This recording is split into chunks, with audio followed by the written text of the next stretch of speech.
அனைவருக்கும் வணக்கம். தென்னாடுடைய சிவனை போற்றி, எந்நாட்டவர்க்கும் இறைவா போற்றி. திருச்சிற்றம்பலம். பொதுவாக மாணிக்க வாசகரின் திருவெம்பாவைக்கு என்ற தனி சிறப்பு உண்டு. காரணம், சிவபெருமானே பாவை பாடிய வாயால் கோவை பாடுக என்றாராம். அந்த அளவிற்கு சிறப்பு மிக்கது திருவெம்பாவை. பொதுவாக சைவ சமயத்தை பின்பற்றக்கூடியவர்கள் இந்த மார்கழி மாதத்தில் முதல் 20 நாட்கள் திருவெம்பாவையின் 20 பாடல்களையும் அடுத்த 10 நாட்கள் திருப்பள்ளி எழுச்சி பாடல்களையும் பாடுவது வழக்கம். அவ்வகையில் இந்த பாடலானது நமக்கு திருவெம்பாவையின் இறுதி பாடலாக அமைந்திருக்கின்றது.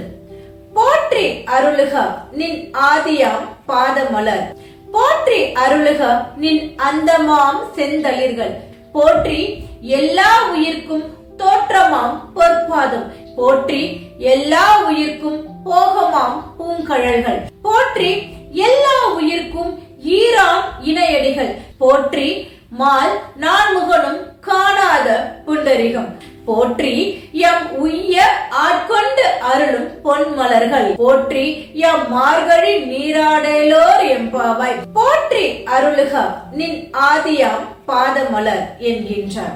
சிவபெருமானினுடைய திருவடி திருப்பாதங்களே இந்த உலகத்திற்கு முதன்மை ஆதாரமாக விளங்குகின்றதாம்.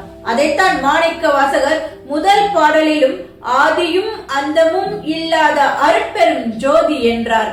அதே போல 20வது பாடலில் கூட ஆதியாம் பாதமலர் என குறிப்பிடுகின்றார். போற்றி அருளுக நின் அந்தமாம் செந்தளிர்கள். சிவபெருமானினுடைய திருவடிகள் மட்டுமே இந்த உலகம் அழிகின்ற ஊழி காலத்தில் கூட நமக்கு உறுதுணையாக இருக்கக்கூடியனவாம். எனவே தான் மாணிக்க வாசகர் அந்த திருவடிகளை போற்றி போற்றி என்று 1000 முறை போற்றுகின்றார். போற்றி எல்லா உயிர்க்கும் தோற்றமாம் பொற்பாதம். இந்த உலகத்தில் ஏகப்பட்ட உயிரினங்கள் இருக்கின்றன.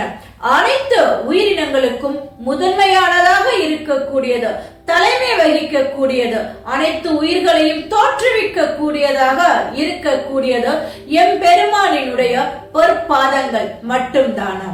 போற்றி எல்லா உயிர்க்கும் போகமாம் பூங்கழல்கள். இந்த உலகில் எந்த ஒரு உயிர் தோன்றினாலும் அதற்கு மரணம் என்பது உண்டு. அவ்வாறு அவை மரணிக்கின்ற பொழுது அவை சென்று அடையக்கூடிய அடைக்கல இடமாக இருக்கக்கூடியதும் சிவபெருமானினுடைய திருவடிகள் தான் என்பதை மிக தெளிவாக மாணிக்க வாசகர் எடுத்துரைக்கின்றார். போற்றி எல்லா உயிர்க்கும் போகமாம் பூங்கழல்கள், போற்றி எல்லா உயிர்க்கும் ஈராம் இணையடிகள். இந்த உலகில் தோன்றி இருக்கக்கூடிய அனைத்து உயிர்களும் இறுதியில் செல்லக்கூடிய இடம் சிவபெருமானினுடைய திருப்பாதங்கள் தான். எனவே தான் இங்கு ஈராம் இணையடிகள் என்கின்றார். போற்றி மால் நான்முகனும் காணாத புண்டரிகம். அது மட்டுமா, சிவபெருமானினுடைய திருப்பாதங்களுக்கு என்று தனிப்பட்ட சிறப்பு உண்டு. ஏன் தெரியுமா? 30 முக்கோடி தேவர்களும் திருமாலும் நான்முகனும் காண்பதற்கு அரிய இடமாக இருக்கக்கூடியது எம்பெருமானினுடைய திருவடிகள் தான். எப்படிப்பட்ட திருவடிகள் தெரியுமா?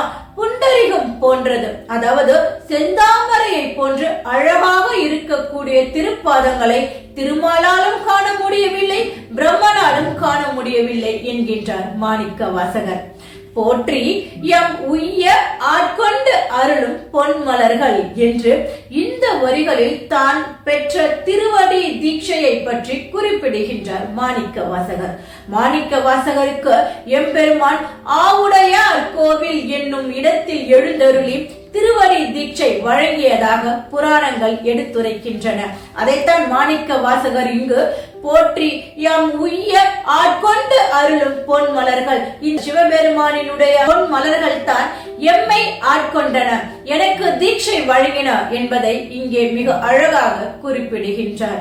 போற்றி எம் மார்கழி நீராடலோர் எம்பாவாய். இவ்வளவு சிறப்புகளை உடைய திருவடிகளை எல்லாம் வணங்கி பொற்பாதங்களை வணங்கி அந்த திருவடி பேற்றினை யான் பெற வேண்டும் என்பதற்காக நான் நீராடி மகிழ்கின்றேன் என்பதாக இந்த பாடலானது அமைந்திருக்கின்றது. நாமும் மாணிக்க வாசகரின் வழி சிவபெருமானின் திருப்பாதங்களை போற்றி திருப்பாதங்களை சிக்கென பிடித்துக் கொண்டு வாழ்க்கையை செவ்வனே வாழ்வோம். இன்றுடன் திருவெம்பாவையின் பாடல்கள் நிறைவடைகின்றன. நாளை மாணிக்க வாசகரின் திருப்பள்ளி எழுச்சி பாடலில் சந்திப்போம். நன்றி, வணக்கம்.